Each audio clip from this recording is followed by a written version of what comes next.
રાજકોટ જિલ્લામાં આવતા તમામ નેશનલ હાઈવે, સ્ટેટ હાઈવે, જે મોટા રોડ નેશનલ હાઈવે અથવા આપણું આરએનબી ડિપાર્ટમેન્ટ મેનેજ કરતો હોય છે, આ તમામ રોડ ઉપર ડિસ્ટ્રિક્ટ રોડ સેફ્ટી કમિટીની મિટિંગ્સ સમયાંતરે યોજાતી હોય છે.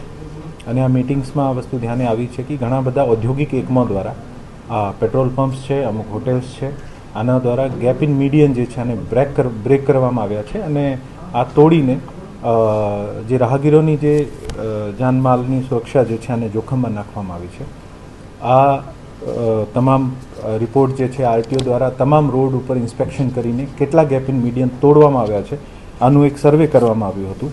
આમાં રાજકોટ ભાવનગર રોડ ઉપર 5, રાજકોટ કાલાવાડ રોડ ઉપર 2, રાજકોટ મોરબી રોડ ઉપર 16, નેશનલ હાઈવે ઉપર 9, રાજકોટ જામનગર રોડ ઉપર 16. આ તરીકે આ તમામ જે ગેપ ઇન મીડિયન મળ્યા હતા તમામ એજન્સીઝને અગાઉની પાસ્ટની રોડ સેફ્ટી કમિટીની મિટિંગમાં આને રિપેર કરવાની સૂચના આપવામાં આવી હતી. આ રિપેર કર્યા પછી પણ અમુક માણસોએ ફરીથી આને તોડવાનું સાહસ કર્યું છે અને જેથી ડિસ્ટ્રિક્ટ રોડ સેફ્ટી કમિટીએ નક્કી કર્યું છે કે આ તમામ માણસો ઉપર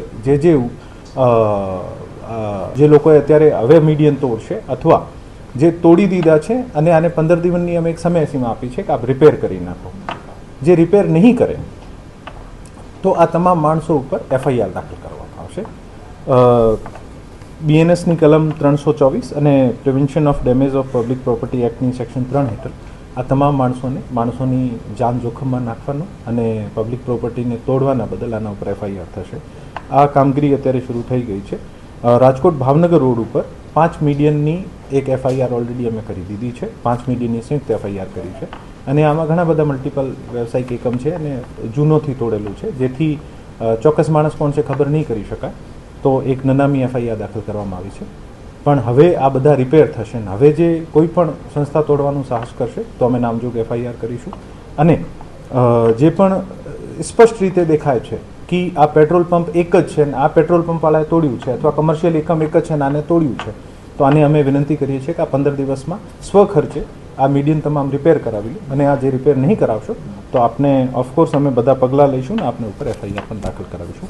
મારા રાજકોટના પણ તમામ નગરજનોને વિનંતી છે કે આપણે પણ ઘણા બધા મીડિયનને બ્રેક કરીને અને સમય બચાવવા માટે અથવા જલ્દબાજીમાં એવું કરતા હોઈએ છીએ અને આના કારણે ખૂબ એક્સિડન્ટ બને છે. આપણી જીવન જે છે અમૂલ્ય છે, એવું નહીં કરીએ.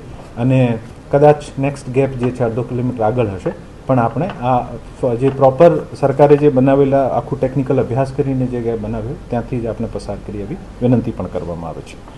અમુક રિક્વેસ્ટ પણ મળી છે ગામડાઓ દ્વારા કે અમારે ગામમાં જવાનો રસ્તો છે, આ તમામ જે અમુક જોડતો રસ્તો છે ત્યારે કદાચ મીડિયન ધ્યાનમાં નહીં લેવામાં આવે અને અત્યારે બ્રેક થઈ ગયું છે, એવા પણ કેસીસ મળ્યા છે, ખાસ કરીને જામનગર રોડ ઉપર.